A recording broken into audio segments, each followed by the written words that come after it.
Morning మ్యాగజైన్కి స్వాగతం. ప్రముఖ దినపత్రికలో వస్తున్న వార్తల వెనక జరుగుతున్న పరిణామాలు చూద్దాం. ఈనాడుతో చూస్తే ఫ్రాన్స్తో బంధం బలోపేతం అన్నటువంటి వార్తని హైలైట్ చేసింది. ఇందులో ఆ దేశంతో భాగస్వామ్యం ఇక ప్రత్యేకం, రక్షణ, వాణిజ్యం, టెక్నాలజీల్లో మరింత విస్తృతం, మోదీ మోక్రాన్ చర్చల్లో నిర్ణయం, 21 ఒప్పందాల ఖరారు, ముంబైలో ఫ్రాన్స్ అధ్యక్షుడు జాగింగ్, కర్ణాటకలో హెలికాప్టర్ అసెంబ్లింగ్ యూనిట్ ప్రారంభం, తమ మధ్య సంబంధాలను ప్రత్యేక ప్రపంచవ్యాప్త వ్యూహాత్మక భాగస్వామ్యం స్థాయికి పెంచాలని భారత్ ఫ్రాన్స్ నిర్ణయించింది. ప్రపంచంలో భౌగోళిక రాజకీయ కల్లోల పరిస్థితుల్లో రక్షణ, వాణిజ్యం, కీలక ఖనిజాలు, ఉన్నత సాంకేతికత రంగాల్లో ద్వైపాక్షిక సహకారాన్ని గణనీయంగా పెంచుకోవాలని భారత ప్రధానమంత్రి నరేంద్ర మోడీ ఫ్రాన్స్ అధ్యక్షుడు ఎమాన్యుయల్ మ్యాక్రాన్ ప్రతినిబూనారు. మోడీ ఆహ్వానం మేరకు 3 రోజుల పర్యటన నిమిత్తం మ్యాక్రాన్ మంగళవారం తెల్లవారుజామున ముంబై చేరుకున్నారన్నటువంటి వార్తని హైలైట్ చేశారు. ఇకపోతే శ్రీ సిటీలో క్యారియర్ ఏసీ యూనిట్ 1000 కోట్ల పెట్టుబడితో ఏర్పాటుకు సిద్ధం, 1000 మందికి ఉద్యోగాలు, కుదిరిన ఒప్పందం. Heating, ventilation and air conditioning HVAC రంగంలో అగ్రగామిగా ఉన్న carrier air conditioning refrigeration committee limited సంస్థ శ్రీ సిటీలో కొత్త తయారీ కేంద్రం ఏర్పాటుకు లీజ్ డీడ్ మీద సంతకం చేసింది. 1000 కోట్లతో ఏర్పాటు చేసి ఈ కేంద్రం ద్వారా 1000 మందికి ఉద్యోగ అవకాశాలు లభిస్తాయి. మరో 2000 మందికి పరోక్షంగా ఉపాధి లభిస్తుంది. 39 ఎకరాల విస్తీర్ణంలో ఏర్పడే ఈ కేంద్రంలో సుస్థిర ఇంధన సామర్థ్యం కలిగిన కూలింగ్ పరిష్కారాల మీద ప్రధానంగా దృష్టి సారిస్తారు. మేరకు తిరుపతి జిల్లా కలెక్టర్ వెంకటేశ్వర సమక్షంలో carrier MD Sundaresan Narayan, Sri City MD doctor Ravindra Sannareddy పరస్పర ఒప్పంద పత్రాలు మార్చుకున్న MOU అన్నటువంటిది హైలైట్ చేశారు. లేకపోతే OMC కేసులో శ్రీలక్ష్మికి చొక్కెదురు, ఓబులాపురం అక్రమ మైనింగ్ కేసులో నిందితురాలిగా ఉన్న IAS అధికారి శ్రీలక్ష్మికి సుప్రీంకోర్టులో చొక్కెదురైంది. ఈ కేసు నుంచి తనకు విముక్తి కల్పించాలంటే ఆమె దాఖలు చేసిన SLPని సుప్రీంకోర్టు కొట్టేసింది. ఈ కేసులో శ్రీలక్ష్మికి వ్యతిరేకంగా తగిన సాక్ష్యాధారాలు ఉన్నందున ఆమె విచారణ ఎదుర్కోవాల్సిందిగా తేడాది జూలై 25న తెలంగాణ హైకోర్టు ఇచ్చిన తీర్పుని సమర్థించింది అన్నటువంటి వార్తని హైలైట్ చేశారు.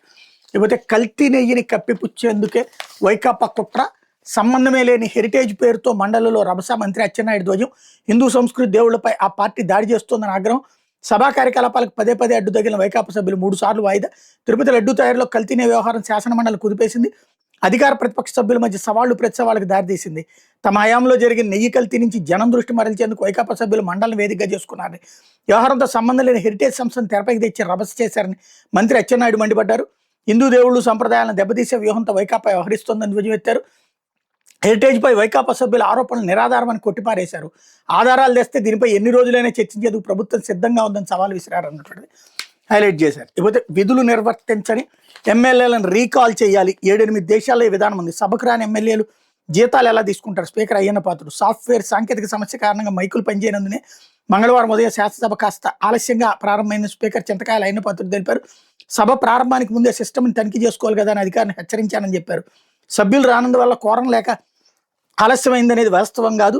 వైకాపా వాళ్ళు దేన్నైనా రాజకీయం చేస్తారు, ప్రచారం చేస్తారు. గతంలో ఫేస్ టు ఫేస్ రాజకీయాలు ఉండేవి, ఇప్పుడు వెనక నుంచి గుంతలు తవ్వుతున్నారు, రాజకీయాలు అలా మారిపోయాయని వ్యాఖ్యానించారన్నటువంటి వార్తని హైలైట్ చేశారు.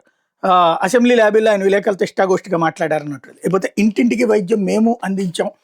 వైకాపా నేత బొత్స సత్యనారాయణ వైకాపా హయాంలో తాము ఇంటింటికి వైద్యం అందించామని, ఇప్పుడు కూటమి ప్రభుత్వం చేస్తున్నది అదే తప్ప కొత్తదేమి కాదని శాసనమండలి ప్రతిపక్ష నేత బొత్స సత్యనారాయణ వ్యాఖ్యానించారు. మండలి సమావేశం అనంతరం మంగళవారం ఆయన మీడియా పాయింట్లో మాట్లాడారు.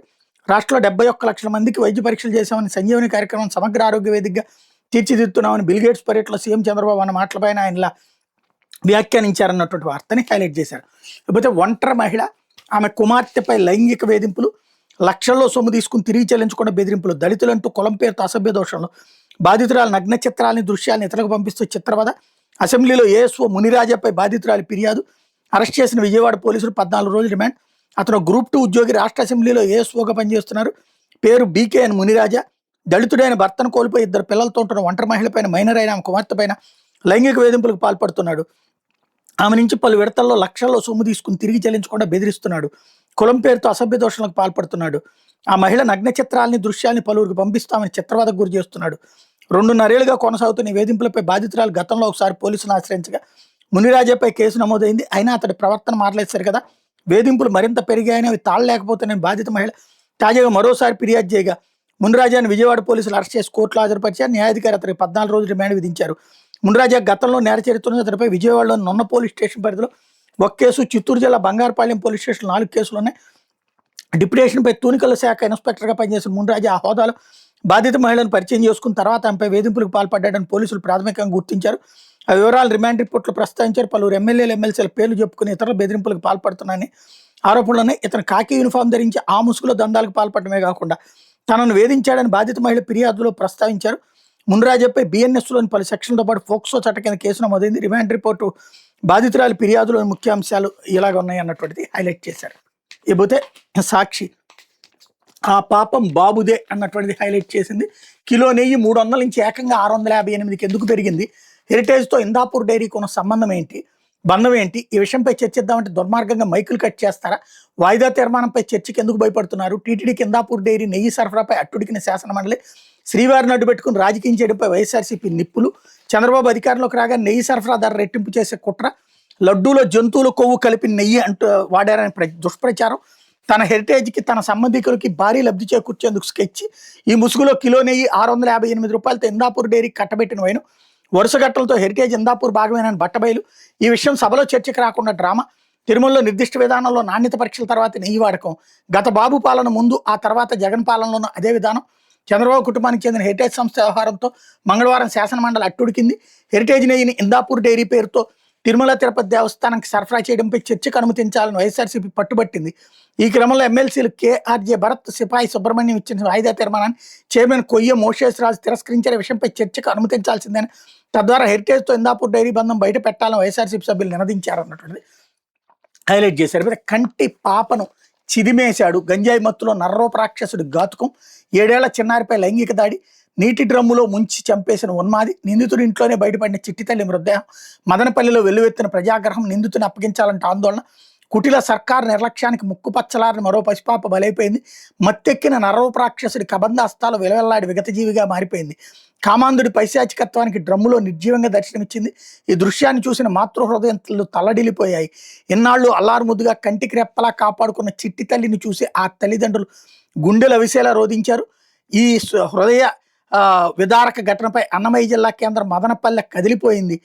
చలనం లేని మొద్దు సర్కార్పై కన్నెర చేసి తక్షణ న్యాయం చేయాలని నినదించింది అన్నటువంటి వార్తను హైలైట్ చేశారు. కొద్దిసేపటి క్రితం ఆ నిందితుడుని ఆత్మహత్య చేసుకున్నాడు. అతని మృతదేహం చెరువులో లభించింది అన్నటువంటి తాజా అంశం. లేకపోతే 2047 కల్లా ఏఐ సూపర్ పవర్, అదే మా లక్ష్యం. ప్రధాని మోడీ రోడ్ మ్యాప్ పై ఏఐ సదస్సుతో స్పష్టత. ఏఐతో ఉపాధి పోతుందన్నది అపోహే. ముందస్తు సన్నద్ధత సరైన విరుగుడు. ద్వైపాక్షిక బంధం గ్లోబల్ స్థాయికి భారత్ ఫ్రాన్స్ నిర్ణయం. 21 ఒప్పందాలపై సంతకాలు అన్నటువంటిది హైలైట్ చేశారు. లేకపోతే bill gates close. AI India సదస్సుకు దూరంగా బిల్ గేట్స్ ప్యానలిస్టుల జాబితా నుంచి పేరు తొలగింపు క్వశ్చన్ మార్క్. ఇప్పటికే సమాచారం ఇచ్చారంటున్న జాతీయ మీడియా ఛానళ్లు. బిల్ గేట్స్ పర్యటనపై వెల్లువెత్తుతున్న ఆగ్రహవేశాలతో కేంద్ర నిర్ణయం. ఏపీలో చంద్రబాబు సర్కార్ ఏకపక్ష నిర్ణయాలపై ఆరా. నిఘా వర్గాల నుంచి సమాచారం. ఎప్స్టీన్ ఫైల్స్లతో బిల్ భాగవతం బట్టబయలు. బిల్ గేట్స్ను దూరం పెట్టిన యావత్ ప్రపంచం. విశిష్ట అతిథిగా అమరావతికి పిలిచి చంద్రబాబు సర్కార్ రాజమర్యాదలు. ఆయన మహిళా రైతులతో మాట్లాడించిన ఉభ్రాంతికరమని తీవ్రంగా మండిపడ్డ జాతీయ మీడియా. సీఎం చంద్రబాబు లోకేష్ తీర్పై సర్వత్రా ఆగ్రహవేశాలు అన్నటువంటిది హైలైట్ చేశారు. లేకపోతే రగిలించిన రణబేరి. బాబు సర్కార్పై గర్జించిన ఉపాధ్యాయులు. 12వ పీఆర్సీ కమిషన్ తక్షణ నియమించాలి. 4 డిఏలు ఆర్థిక బకాయిలు చెల్లించాలి. గురువుల నినాదాలతో దద్దరిల్లిన బెజవాడ ధర్నా చౌక్ అన్నటువంటిది హైలైట్ చేశారు. లేకపోతే 10 హాల్ టిక్కెట్లలో తప్పులపై ఆందోళన వద్దు. వివరాల సవరణకు మార్చి 31లోగా మరో అవకాశం. 10వ తరగతి పరీక్షలు రాసి విద్యార్థులు హాల్ టికెట్లలో ఏమైనా తప్పులు దొరికితే ఆందోళన చెందాల్సిన అవసరం లేదని, ప్రధాన మార్కుల జాబితా తయారీకి ముందు వరకు హిడెన్ డేటా సవరణకు మార్చి నెలలో మరోసారి అవకాశం ఇస్తామని పాఠశాల విద్యాశాఖ పేర్కొంది. అన్ని పాఠశాల ప్రధానోపాధ్యాయులు సమగ్ర సమాచారాన్ని తప్పులు లేకుండా చూసుకోవాలని సూచించింది. మార్చి 16 నుంచి ఏప్రిల్ 1 వరకు 10వ తరగతి పరీక్షలు జరగబోతున్నాయి. ఈసారి విద్యార్థులు నామినల్ రోల్ వివరాలు యుడైస్ పోర్టల్ నుంచి తీసుకుంటామని, ఇదే తుది నివేదికగా ఉంటుందని పరీక్షల డైరెక్టర్ శ్రీనివాసరెడ్డి చెప్పారన్నటువంటిది హైలైట్ చేశారు. అయితే విద్యాశాఖ వింత పరీక్ష. 100 మార్కులకి ప్రశ్నలు, 90 మార్కులకే మిగతా 10 మార్కులకు సమాధానం చెప్పని విద్యాశాఖ. నారా లోకేష్ మంత్రిగా ఉన్న విద్యాశాఖలో పరీక్షల నిర్వహణలో డొల్లతనం మరోసారి బట్టబయలైంది. గతేడాది 10వ తరగతి పరీక్షల నిర్వహణ పేపర్ వాల్యుయేషన్ అనేక తప్పులు దొరికిన విషయం తెలిసిందే. తాజాగా మరో ఘటన బయటపడింది. ప్రభుత్వ ఉపాధ్యాయులకు 24 ఏళ్ల సర్వీస్ పూర్తి చేసిన వారికి ప్రధానోపాధ్యాయుల పదోన్నతి లేదా ఆ స్థాయి ఇంక్రిమెంట్ పొందేందుకు విద్యాశాఖ ఈ నెల 14-15 అకౌంటెంట్ టెస్ట్ నిర్వహించింది. కేవలం 100 మందికి మాత్రం నిర్వహించిన ఈ పరీక్షలో డొల్లతనం తేటతెల్లమైంది. 100 మార్కులు నిర్వహించాల్సిన పరీక్షను కేవలం 90 మార్కులకే పేపర్ ఇచ్చారు. దీంతో మిగిలిన 10 మార్కుల పరిస్థితి అంటే అర్థం కాక సీనియర్ ఉపాధ్యాయులు అయోమయానికి గురయ్యారు. ఈ నెల 14 జరిగిన పేపర్ 1లో వ్యాసరూప ప్రశ్నలు 9 ఉండాలి, కానీ 8 మాత్రమే ఇచ్చారు.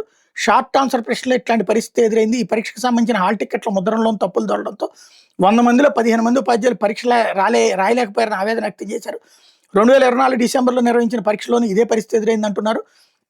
ఉపాధ్యాయులకు ఎంతో కీలకమైన పదోన్నతి పొందే పరీక్షను ఇంత నిర్లక్ష్యంగా నిర్వహించడం ఏంటని వాళ్ళు ప్రశ్నిస్తున్నారు. వాస్తవానికి ఏటా డిసెంబర్లో ఈ పరీక్ష నిర్వహించాల్సి ఉన్న 2025 డిసెంబర్లో పరీక్షను పూర్తిగా రద్దు చేశారు.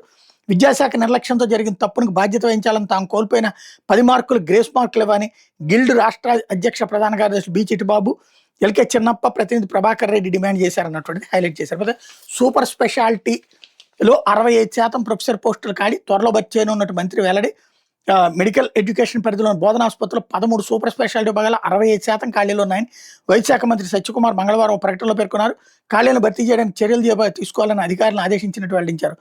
మొత్తం 155 ప్రొఫెసర్ పోస్టులు మంజూరు కాక 100 ఖాళీగా ఉన్నట్టు చెప్పారన్నటువంటిది హైలైట్ చేశారు. లేకపోతే ఆంధ్రజ్యోతి, ఎవరెస్ట్ ఎత్తుకి రక్షణ బంధం, భారత్ ఫ్రాన్స్ మధ్య కీలక ఒప్పందాలు. ఎవరెస్ట్ ఎత్తుకు చేరగలిగే ఎయిర్ బస్ H-125 హెలికాప్టర్లు, హ్యామర్ క్షిపణుల ఉమ్మడి తయారీ.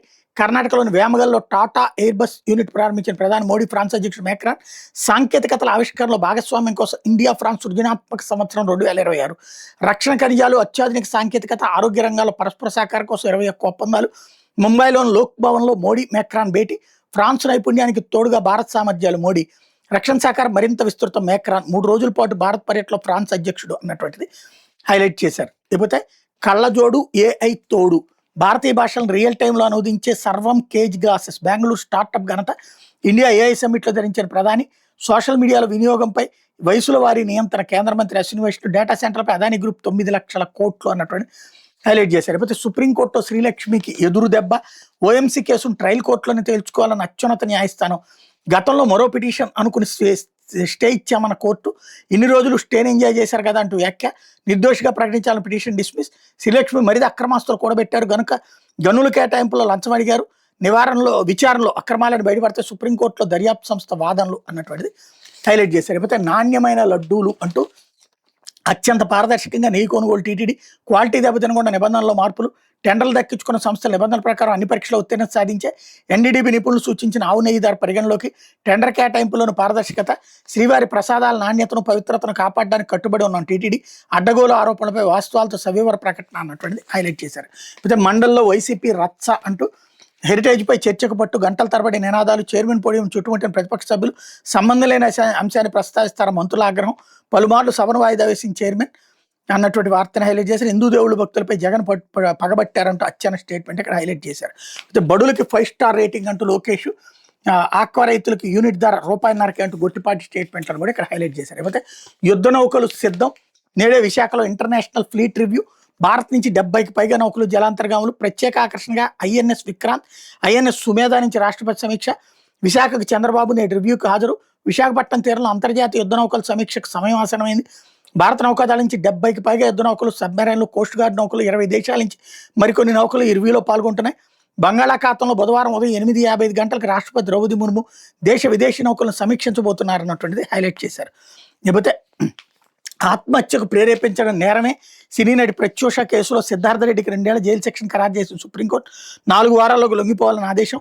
సామూహిక ఆత్మహత్య ఒప్పందం మ్యూచువల్ సూసైడ్ ఫ్యాక్ట్లో బతికి ఉన్న వాళ్ళు దోషులేనని సుప్రీంకోర్టు తేల్చెప్పింది. ఇద్దరు కలిసి ఆత్మహత్య యత్నించినప్పుడు ఇందులో ఒకరు ప్రాణాలతో బయటపడితే అది ఆ వ్యక్తి చేసే నేరంగానే పరిగణించాల్సి ఉంటుందని స్పష్టం చేసింది. సినీ నటి ప్రత్యూష కేసులో ఆమె స్నేహితుడైన సిద్ధార్థ రెడ్డి స్వయంగా విష పదార్థం కొనుగోలు చేసినట్టు తేలిందని, అతడు ముమ్మాటికి దోషిని పేర్కొంది. 24 ఏళ్ల క్రితం సంచలనం సృష్టించిన ప్రత్యూష కేసులో హైకోర్టు ఇచ్చిన తీర్పును సమర్థించిన సుప్రీం ధర్మాసనం నిందితుడు సిద్ధార్థ రెడ్డికి 2 ఏళ్ల జైలు శిక్షను ఖరారు చేసింది. 4 వారాల్లోకి లొంగిపోవాలని సిద్ధార్థ రెడ్డి ఆదేశించింది. 2002 ఫిబ్రవరి 23 సినీ నటి ప్రత్యూష ఆమె స్నేహితుడు సిద్ధార్థ రెడ్డి కూల్ డ్రింకులో పురుగుల మందు కలుపుకుని తాగి ఆత్మహత్యకు యత్నించారు. మరుసటి రోజు ఫిబ్రవరి 24 ప్రత్యూష మరణించగా ఆసుపత్రిలో చికిత్స పొందుతూ సిద్ధార్థ రెడ్డి కోలుకున్నాడు. ప్రత్యూష మృతిపై పలు అనుమానాలు రావడంతో అప్పటి ప్రభుత్వం సిబిఐ విచారణకు ఆదేశించింది. అప్పట్లో విచారణ చేపట్టిన ట్రయల్ కోర్టు 2004 ఫిబ్రవరి 23 సిద్ధార్థ రెడ్డిని దోషిగా తేల్చింది. ఆత్మహత్యకు ప్రేరేపించినందుకు ఐపీసీ సెక్షన్ 306 కింద 5 ఏళ్ల కఠిన కారాగార శిక్ష, 5,000 జరిమానా విధించింది. ఆత్మహత్యాయత్నం చేసినందుకు ఐపీసీ సెక్షన్ 309 కింద మరో ఏడాది శిక్ష విధించింది. ట్రయల్ కోర్టు తీర్పును సవాల్ చేసి సిద్ధార్థ రెడ్డి హైకోర్టును ఆశ్రయించారు. అదే క్రమంలో తన కుమార్తె మృతికి సిద్ధార్థ రెడ్డి కారణం అతనికి కఠిన శిక్ష విధించాలని ప్రత్యూష తల్లి సరోజిని దేవ్ కూడా పిటిషన్ వేశారు. విచారణ చేపట్టి అప్పుడు ఉమ్మడి ఏపీ హైకోర్టు 2011 డిసెంబర్ 20 తీర్పును వెలువరించి సిద్ధార్థ రెడ్డి ట్రయల్ కోర్టు విధించిన 5 ఏళ్ల జైలు శిక్షను 2 ఏళ్లకు తగ్గించి జరిమానాను 5,000 నుంచి 50,000కు పెంచింది.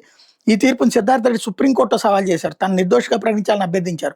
మరోవైపు తన కుమార్తె మరణానికి సిద్ధార్థ రెడ్డినే కారణం అతనికి యావజ్జీవ శిక్ష విధించాలని కోరుతూ ప్రత్యూష తల్లి సరోజిని దేవ్ కూడా సుప్రీంకోర్టును ఆశ్రయించారు. ఆ 2 పిటిషన్లను సుదీర్ఘకాలం పాటు విచారించిన సుప్రీంకోర్టు ధర్మాసనం గత ఏడాది నవంబర్లో తీర్పును రిజర్వ్ చేసి మంగళవారం జస్టిస్ రాజేష్ బిందా, జస్టిస్ మన్మోహన్తో కూడిన ధర్మాసనం తీర్పు వెలువరిస్తూ సిద్ధార్థ రెడ్డికి 2 ఏళ్లు జైలు శిక్ష విధించడానికి సమర్థించింది అన్నటువంటి వార్తని హైలైట్ చేశారు. ఇది దినపత్రికలో వచ్చినటువంటి వార్తలు వెనకాల జరుగుతున్నటువంటి పరిణామాలు.